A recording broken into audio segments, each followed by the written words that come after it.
Jaya is using a wrench to loosen a nut. She is applying a force of 42.17 newtons on the end of the wrench. The wrench lies along the vector negative 0.13, 0.150 meters. Calculate the torque about the bolt. The nut suddenly comes loose, and the wrench leaves Jaya's hand and begins to swing about the bolt with an angular velocity of 15 radians per second. The moment of inertia of the wrench nut system is 0.05 kilograms times meters squared. If the wrench comes to rest because of friction between the nut and the bolt, what was the work done by the frictional force? We will quickly sketch out the situation, including the position and force vectors we will need to calculate torque. Our known quantities are the force exerted by Jaya on the end of the wrench, which is 42.17 newtons, the initial position of the wrench, which is given by negative 0.13, 0.150 meters, the initial angular velocity of the wrench nut system, which is 15 radians per second, and the moment of inertia of the wrench nut system, which is 0.05 kilograms times meters squared. The unknown quantities for which we will solve are the torque exerted by Jaya and the work done by the frictional force. First, we will calculate the torque about the bolt due to Jaya. We know that torque is given by R cross F. This cross product can always be calculated using the following formula. The quantity RYFC minus RZFY times x hat plus the quantity RZFX minus RXFZ times y hat plus the quantity RXFY minus RYFX times z hat. This formula is not difficult to memorize since it only depends on cycling through the components x, y, z. If we go in what we might call alphabetical order, x, y, z looping back around to x, we have the combinations yzx, zxy, xyz. If we go in what might be called then anti-alphabetical order, we have the combinations zyx, xzy, yxz. These combinations translate to the terms ryfz x hat, rzfx y hat, rxfy z hat, and rzfy x hat, rxfz y hat, ryrx z hat, respectively. The blue terms are always positive, and the purple terms are always negative. Thus, just by cycling through the alphabetical and anti-alphabetical combinations of the components, we can recover the formula above. Another trick to remember that formula, with a little more drawing but a little less thinking, is to start by drawing a 3x3 matrix where the first row is x hat, y hat, z hat, the second row is rx, ry, rz, and the third row is fx, fy, fz. Next, you copy out 2 columns on each side, again going in such an order that we follow the alphabetical pattern XYZ, XYZ. We will go through each element in the top row of the matrix. Arrows drawn to the right will be drawn in blue and will count as positive, and arrows to the left will be drawn in purple and count as negative. Starting at X hat, we draw our diagonal arrow down through RY and FZ. This gives us the plus RYFZ x hat term. Then we draw a corresponding diagonal arrow down to the left through RZFY, which gives us a negative RZFY x hat term. We then repeat this for Y hat, going through RZFX in the positive direction and RXFZ in the negative direction.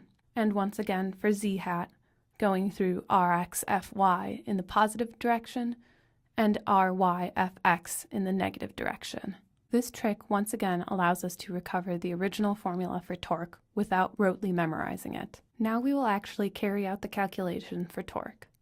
We know that our R vector is negative 0.13, 0.150 meters, and our force vector is 42.17 newtons. The torque is given by 0.15 meters times 0 newtons minus 0 meters times 17 newtons, all times x hat, which is 0 times x hat, plus 0 meters times 42 newtons, minus negative 0.13 meters times 0 newtons times y hat, which gives us plus 0 y hat, and plus negative 0.13 meters times 17 newtons minus 0.15 meters times 42 newtons times z hat. This gives us negative 8.51 newtons times meters in the z direction. Thus, our total torque vector is 0, 0, negative 8.51 newtons times meters. We could have skipped some steps in this calculation, since we know that the result of a cross product is always perpendicular to both of the vectors being crossed. Thus, just by looking at our initial situation, we see that both the r and f vectors are only in the xy plane, which means that the plane formed by those two vectors is the xy plane. This tells us that our cross product, which must be perpendicular to the plane formed by those two vectors, can only be in the z direction.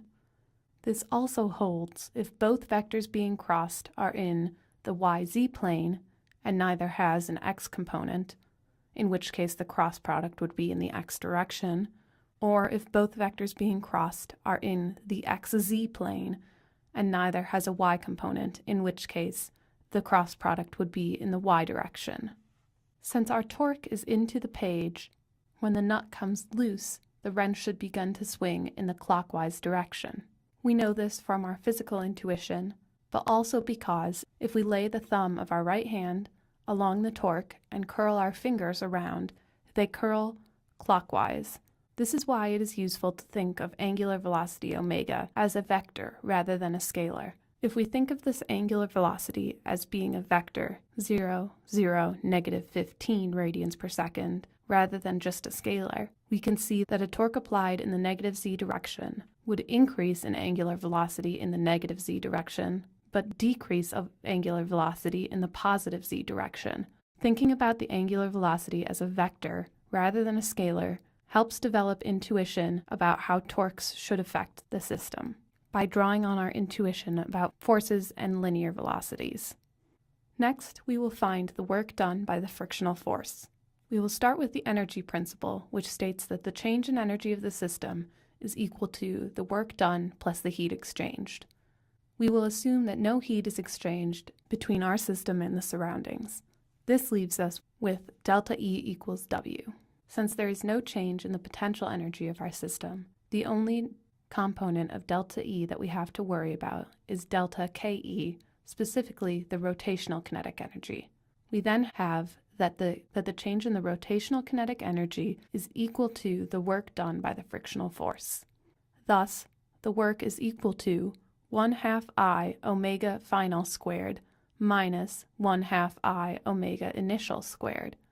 Since the wrench comes to rest, the final angular velocity is 0, which means that the whole first term is 0.